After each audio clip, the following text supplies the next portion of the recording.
And because of a common, yeah, go ahead. Oh, no, that's okay. Go ahead. Finish your thought, because you had something I just wanted to take you deeper into. You know, they have common vision. You were probably headed there. Yeah. Backwards-looking people share a common vision because their vision of the future is to recreate what's already happened. Whereas if your vision of the future is to step into the unknown, then everybody's going to have a different vision. But those people who are more cannabinoid endowed tend to agree that, hey, maybe I'm right, maybe you're right. So agreeing is a basic characteristic of people who are cannabinoid endowed, be it naturally or by enhancing their cannabinoid activity. They're a little mellower, they're less aggressive, they're less certain as to what the future holds, but they're optimistic because they have enough cannabinoid activity to understand that they're going to better adjust to the stresses of the unknown, as opposed to sticking their head up their butt and trying to recreate the past. And again, it's a balance. Yeah. You know, you need the balance. You don't want, you know, people tripping all the time. They'd never get anything done. On the other hand, you don't want minds of stone because then you'd never get anything done either. And all I'm saying is that the balance now has to shift so that we don't have idiots making pathetically stupid laws like prohibiting an anti-aging drug that kills cancer and is found in mother's milk, meaning cannabinoid activity. It's in mother's milk. That shows how all-important it is. Nature has selected for us to basically get our newborns a little buzz, to relax them from the trauma of childbirth, to protect their brains from the higher exposure to oxygen when they come out, you know, to help them forget the trauma so they don't suffer from PTSD from childbirth. And one of the things that I'm very interested in is if people are nursed and at that early age get their endocannabinoids and relax from childbirth, are those the people that become flips? And is it the people who are not nursed that become more fearful and paranoid and aggressive because, you know, they're suffering basically from PTSD from childbirth? And are those the people that accumulate in government? And that's how you can explain the absurdity of prohibition of cannabis. It's because it's cannabinoid defective people who, you know, it turns out, I believe, and I don't know this for 100%, but it seems to be true, if you're cannabinoid endowed, well, then you enjoy experiencing cannabis and you enjoy exploring the changes of a freer flowing mind. Whereas if you're deficient, you stay away from that because you don't have enough to give you the variability of mind to embrace the newness of even trying something different. And these are the ones, because of their fear and paranoia, that are going to protect the world by making cannabis illegal. Isn't that amazing? Yeah, well, you know, essentially, if you think about it, we should be outlawing breastfeeding because the mothers are getting their kids a little bit of a buzz, and we should actually arrest all women for walking around with paraphernalia. Now, I'm going to ask you something. Did you happen to see Melanie Dreyer's report? I forgot the doctor that she worked with, but do you know who Melanie Dreyer is? She's the nurse who went down. Awesome. Yeah, that study in itself was absolutely, it spoke volumes, I thought. Well, you know, back in the 60s, there was and they still exist, the Ethiopian Zion Coptic Church. They're an offshoot of Rastafarians, where the leaders of that group, when they formalized, they didn't want it to only be for blacks. Basically, the philosophies of Rastafarians, they wanted to be more of a universal thing. And they were very involved in smuggling marijuana between Jamaica and the States. And they took a lot of the money that they made and brought it back to Jamaica and helped the people there, setting up businesses and helping the poor people.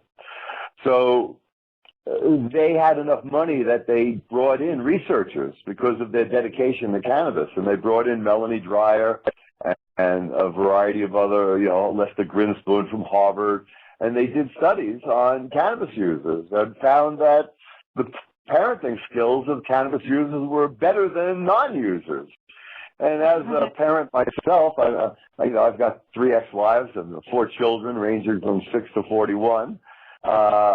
I can tell you that you are a better, at least I am, and the people I know, you are a better parent because you're more relaxed and you're more ready to go with your kids' suggestions. You tend to be less dictatorial and more open-minded.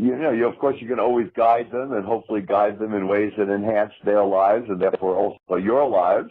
But it's easier to do that when you're not stressed. And cannabis is a stress reducer. I mean, that's what it does.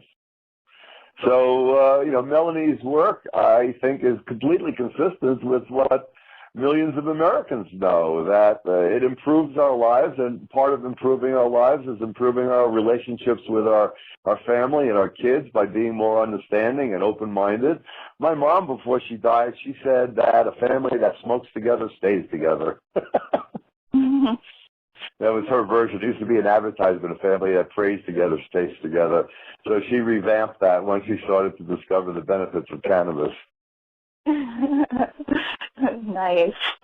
I think what baffles me is the fact that the government continues to keep this as a Schedule I drug. And I'm wondering, how can they, by definition, how are they allowed to? How are they, how have they been able to do that for this long when they're also holding a patent on it for its medicinal value? Well, you have to remember, the government is composed, in my opinion, of a bunch of blips. And because of that, the fact that there's science that shows something different than their ideology, they can just ignore the science because, you see, again, let's go back to the idea of balancing acts. You have to be able to both remember and forget. There's a thermostat there again. You don't want to remember everything, and you don't want to forget everything. You've got to find the right balance. And if you can't forget old information and replace it with new information, that's the heart of what a blip is. So the fact that there's science to the contrary of their philosophical ideologies doesn't mean anything because they can't embrace the change. They're stuck. But they are on one hand embracing it because they're taking it and claiming it, but on the other hand they're disclaiming it like, this is good for us, bad for you. Well, it's different people. The people who are claiming it were scientists. And scientists, how many scientists do we have running the government? Okay, that makes sense. Thank you very much for clarifying. And then on top of that, we've got the DEA, which repeatedly ignores any suggestions from their own judges, their own administrative judges, that cannabis should be reclassified.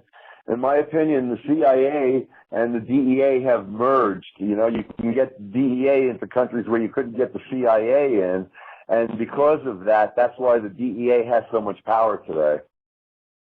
Oh, wow, interesting. The rabbit hole goes very deep, doesn't it? Yes, it's the power of these dictatorial people who are so self-righteous and smug in their stupidity that they're willing to take a person and put them in jail for using a plant that winds up extending your life and being helpful. I mean, just think about that. If people had to actually lock the people up themselves, that they had to, grab them and throw them in jail and turn the key, it wouldn't happen. We have this absurd legal system that separates the people from the consequences of the ridiculous laws that they accept and allow. And that's part of what cannabis science is trying to do now with our effort with cancer.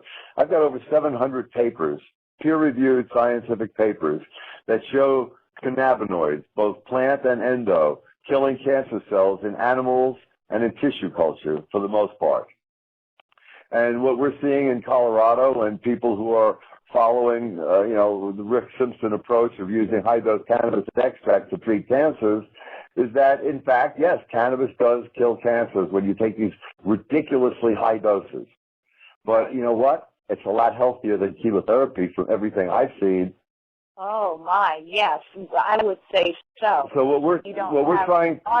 You don't have the hair loss. You don't, and. Well, you're taking an anti-aging drug that improves health, as opposed to taking a drug that kills cells and hopefully will kill the cancer before it kills you. It's a whole different approach.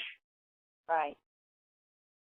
Yeah. That's what I said. I've always said that it sounds like the safer, more desirable option. I think if I were facing it, I would fight to get that medicine. So, Lord forbid, you know. And I have to say to everybody out there, we've all known someone with cancer. You know, we might have even lost someone to cancer. And when you look at this as a viable alternative, I would just suggest that you do look at this as a viable alternative and then get involved.